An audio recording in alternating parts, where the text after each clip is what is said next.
Hello students, today we will discuss what is uniform circular motion. To understand the meaning of this circular motion, let me take few examples first.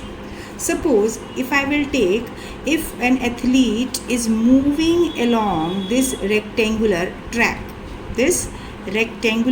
if I am taking, and a person or an athlete is moving along this rectangular track. If the person is moving with a speed of 5 km per hour, so from A to B, speed this 5 will remain to be same, but at point B its direction will change. कैसे direction कैसे change हुई? A B के along ये straight line में गया, अब B C से यहाँ डायरेक्शन चेंज हो गई. B C के along B same speed 5 kilometre per hour से मूव किया और C पॉइंट पर फर्दर डायरेक्शन चेंज हो गई. सी डी के अलॉन्ग भी same speed 5 kilometre per hour से मूव कर रहा है और फिर डी पर जाके फिर से डायरेक्शन बदल गई, क्योंकि यहाँ स्ट्रेट लाइन ना जाके अब इसके परपेंडिकुलर जा रहा है. ऐसे ही डी से ए, यानी 1 राउंड में, यानी जब मोशन स्टार्ट हुआ तो 4 टाइम्स पर्सन ने अपनी डायरेक्शंस चेंज की. अब इस instead of it if I am taking any hexagonal path, यानी रेक्टेंगुलर में 4 times direction of motion change हुई. मान लो अब हम हेक्सागोनल पाथ पे हम कह रहे हैं कि मान लो कोई स्पोर्ट्स पर्सन है, a runner is moving along this hexagonal path. तो हेक्सागोनल पाथ पे जब पर्सन मूव करेगा तब क्या होगा, स्पीड चाहे सेम हो इस पाथ के अलोंग, लेकिन जैसे ही ये कॉर्नर आया वहाँ पर इसकी डायरेक्शन बदल जाए, क्योंकि पहले तो ये स्ट्रेट जा रहा था, अब इसकी डायरेक्शन ऑफ मोशन चेंज हो गई. Now it will go along this further. So कितनी बार इसकी डायरेक्शन बदलेगी? 1 2 3 4 5 6. सो जैसे जैसे हम पाथ लेंथ छोटा करते जा रहे हैं, एक क्लोज लूप, यानी हम कह सकते हैं कि ये भी एक क्लोज्ड पाथ था, ये भी क्लोज्ड पाथ था, लेकिन जैसे जैसे नंबर ऑफ साइड्स बढ़ती जा रही है पाथ लेंथ कम हो रहा है और नंबर ऑफ टर्न्स भी बढ़ते जा रहे हैं. अगर हम ऑक्टागन लें, यानी जिसमें ऐसा पाथ जिसमें 8 साइड्स हो, तो उसमें भी person will take 8 turns. So basically यहाँ हमारा यूनिफॉर्म सर्कुलर मोशन में हमारे पास 2 टर्म्स के बारे में हम इंफॉर्मेशन कहेंगे. एक तो speed, that is constant speed. 2 terms we will discuss as well as constant speed and direction of motion. It change, speed remaining same but direction of motion changes continuously. So अब अगर हम ये कहें कि जैसे हम एक सर्कुलर पाथ लें, अब उस सर्कुलर पाथ पे, यानी अगर हम छोटे छोटे पाथ लेंथ लें तो उस छोटे छोटे पाथ लेंथ की लेंथ कम हो रही है, लेकिन हर पॉइंट की जब पे लेंथ की डायरेक्शन बदल रही है तो नंबर ऑफ पॉइंट जिस पर डायरेक्शन बदलेगी वो भी ज़्यादा होगी, वो भी चेंज हो जाएंगे. अब यहाँ पर हम बहुत सारी इनफाइनाइट नंबर ऑफ लेंथ्स बना रहे हैं, तो यहाँ पर वो पॉइंट्स भी हम डिफ़ाइन नहीं कर सकते हैं. जितनी बार, यानी जितनी ये स्ट्रेट लेंथ हम ले रहे हैं छोटे छोटे, उतनी ही डायरेक्शन ऑफ मोशन भी चेंज हो रही है. यानी ये सर्कुलर पाथ को हम बहुत छोटे छोटे पाथ्स की फॉर्म में हम डिफ़ाइन कर सकते हैं. अब यूनिफॉर्म सर्कुलर मोशन में आपको एक पॉइंट ध्यान रखना है, सबसे पहला इंपॉर्टेंट पॉइंट कि स्पीड पूरे मोशन में सेम रहेगी, और दूसरा उससे भी important point direction of motion change होगी.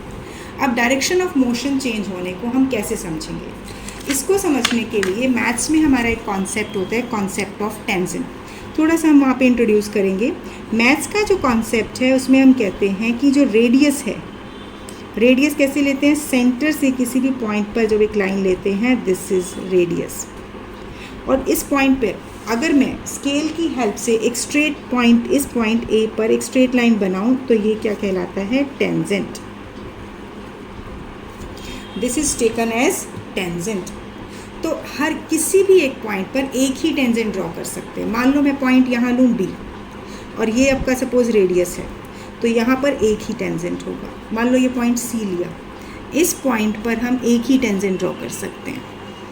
और ये जो टेंजेंट है, tangent give direction of motion. आपको एक पॉइंट समझना है यहाँ पर. सबसे पहला कि टेंजेंट कैसे बताते हैं. Tangent is perpendicular to radius. Draw कैसे करते हैं? Tangent is drawn perpendicular to radius, यानी ये परपेंडिकुलर है। दूसरा important point, tangent gives direction of motion. अब देखिए, अगर हम मोशन में रिलेट करें, suppose a body is moving along this circular path, तो अब अगर मैं ये पॉइंट्स लूँ, suppose this is centre, this is radius R, let this point is A. अब बॉडी, अगर हम कहें कि एक पर्सन जो रनर है वो इस पाथ, इस डायरेक्शन में मूव कर रहा है, तो टेंजेंट हम कहाँ लेंगे? ए पॉइंट पे जो टेंजेंट की डायरेक्शन होगी वो इधर होगी। मान लो मैंने बी पॉइंट यहाँ लिया, तो बी पॉइंट, अब ये रेडियस इधर है, तो रेडियस के परपेंडिकुलर टेंजेंट हम इधर ड्रॉ करेंगे। एरो इधर नहीं होगा, एरो इधर होगा, जिस डायरेक्शन में बॉडी मूव कर रही है। सपोज सी पॉइंट यहाँ लिया, तो इसका टेंजेंट एरो इस पॉइंट पर होगा। So it means tangent is giving direction of motion in uniform circular motion. अब हम इन सारे पॉइंट्स को कंबाइन करके दो क्वेश्चन के आंसर देंगे। What is uniform circular motion, what another name can we give it, and why? So uniform circular motion, it is a motion in which a body is said to be in uniform circular motion if its speed, किसकी speed? Body की speed. if its speed remains constant throughout the motion and direction of motion changes continuously. Direction of motion changes continuously means at every instant its direction is different from the previous one. यानी अगर मैं एक adjoining यहाँ point ले लूँ तो यहाँ tangent इधर होगा, बिल्कुल साथ में इसके यहाँ पॉइंट ले लूँ तो यहाँ टेंजेंट इस तरीके से होगा। यानी हर पॉइंट पे कॉन्टिन्यूसली डायरेक्शन ऑफ मोशन बदल रही है, जिसकी वजह से यहाँ पर हमारे पास हम कह रहे हैं direction of motion changes continuously. क्योंकि इसकी डायरेक्शन ऑफ मोशन चेंज हो रही है, तो इसीलिए हम इसका एक और नाम देते हैं जिसको कहते हैं uniformly accelerated motion. So it is also called uniformly accelerated motion.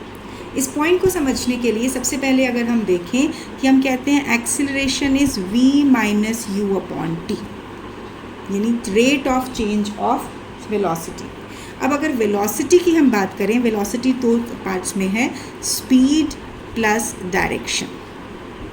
Now अब अगर हम कहते हैं कि सर्कुलर मोशन में स्पीड तो हर पॉइंट पर सेम है, कांस्टेंट है, तो इसका मतलब इस फॉर्मूले के अकॉर्डिंग एक्सेलरेशन तो ज़ीरो होना चाहिए, बट हम क्या कह रहे हैं? It is uniformly accelerated motion. So आपको क्या ध्यान रखना है कि स्पीड सिर्फ वेलोसिटी को डिफाइन नहीं करता है, डायरेक्शन भी डिफाइन करता है। हर एक पर्टिकुलर इंस्टेंट पे डायरेक्शन ऑफ मोशन चेंज हो रही है, और अगर डायरेक्शन चेंज हो रही है, बेशक स्पीड कांस्टेंट हो, तब भी वेलोसिटी क्या होगी? चेंज होगी। So velocity will change, why? Because direction of motion is changing. So here we will say that uniform circular motion is also called uniformly accelerated motion because velocity changes as direction of motion changes continuously. So as direction of motion of a body continuously changes at different instant, so direction change होने से क्या होगा? Velocity of a body changes and hence uniform circular motion is called accelerated motion. अब देखिए, जब भी हम uniform circular motion को डिफाइन करते हैं तो यानी दो क्वेश्चंस बहुत अच्छे से आपको लर्न करने हैं। वो define uniform circular motion, why it is called accelerated motion. Accelerated motion में आपको ये पॉइंट लिखना है। अब जब बॉडी यूनिफॉर्म सर्कुलर मोशन में है तो मोशन करते हुए इसकी स्पीड ऑफ मोशन क्या होगी? Let a body is moving along a circular path of radius R. तो अगर एक कंप्लीट राउंड होता है सर्कुलर पाथ में तो टोटल डिस्टेंस कवर्ड कितना होगा? वो होगा इसके सरकमफ्रेंस के इक्वल, इसके पेरीमीटर, तो it will be 2 pi R. It is 2 pi R. अब इसको कवर करने में अगर टी टाइम लगता है तो टाइम टेकन हो गया टी, तो स्पीड क्या होगी? This will be distance upon time taken, so it is 2 pi R upon t, where this pi can have value 22/7 or 3.14, any value it can take. So ये तो हो गया basic uniform circular motion and why it is called accelerated motion. What is its expression? अब आते हैं what can be the possible practical examples. देखिए, अगर हम एक स्ट्रिंग लें और स्ट्रिंग के एक एंड पर स्टोन को टाई करेंगे। स्ट्रिंग लिया, मान लो इसकी लेंथ आर है या एल भी ले सकते हो। अब इसके इस एंड पर हमने स्टोन को टाई किया और इसको हम सर्कुलर पाथ में रोटेट कर रहे हैं। ये हॉरिजॉन्टल सर्कल भी हो सकता है, ऐसे भी मूव कर सकता है, ये वर्टिकल सर्कल में भी कर सकते हैं। तो अब यहाँ पर if a person is holding this string at this point and rotating connecting it to the stone in circular path, जब सर्कुलर पाथ में रोटेट करता है और बाय चांस वो रोटेट करते हुए इसको इस पॉइंट पर स्ट्रिंग को अपने हाथ से छोड़ देता है, तो क्या होगा? अब जब जैसे ही वो स्टोन इस पॉइंट पर पहुंचेगा तो इसकी डायरेक्शन ऑफ मोशन यहाँ टेंजेंट के अलोंग इधर होगी।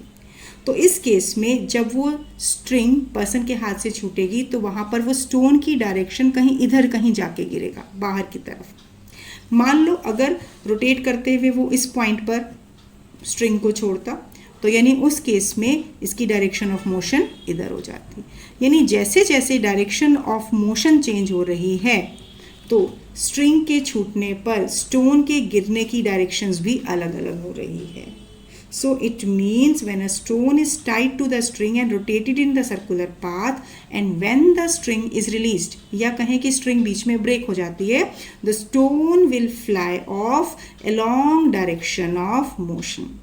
किस पॉइंट पर ये स्ट्रिंग रिलीज हुई है उस पर डिपेंड करता है। जिस पॉइंट पर वो रिलीज हुई है स्ट्रिंग, उस पॉइंट पे डायरेक्शन ऑफ मोशन स्टोन की जो भी होगी उसी के अलोंग स्टोन नीचे गिरेगा। Like this, other examples we can take, like moon is revolving around earth in this circular path. This is also uniform circular motion. This is also called accelerated motion. Artificial satellites, these are also moving around earth in this uniform circular motion. इसका example आप games में, sports में देख सकते हो कि sports day में there are some activity of discus throw, hammer throw. तो उस केस में क्या करते हैं, जो पर्सन होता है, जो स्पोर्ट पर्सन है, वो डिस्कस को पर्टिकुलर पॉइंट पर थ्रो करता है। सो when an athlete throws a hammer or a discus in a sports meet, he hold the hammer or a discus in his or her hand and give it a circular motion by rotating his body. So जब जैसे ही वो उसे छोड़ता है, once it is released in a direction, particular direction, discus moves in a direction, यानी अगर इस point पर आके उसने डिस्कस को थ्रो किया तो यहाँ पर जो इसकी डायरेक्शन ऑफ मोशन होगी उस पॉइंट पर ये along जाएगी। So it will move along the direction at a point where it was released, just like a piece of stone, as we have explained in this activity. So there can be many more examples. Like you can explain, like moon I have already taken, artificial satellites that are revolving around earth, a cyclist that is moving on the circular tracks. So जहाँ पर भी circular motion में speed of motion same है but direction of motion आएगी वो हमेशा circular motion में change होगी. So that will be the example of uniform circular motion and that is accelerated motion.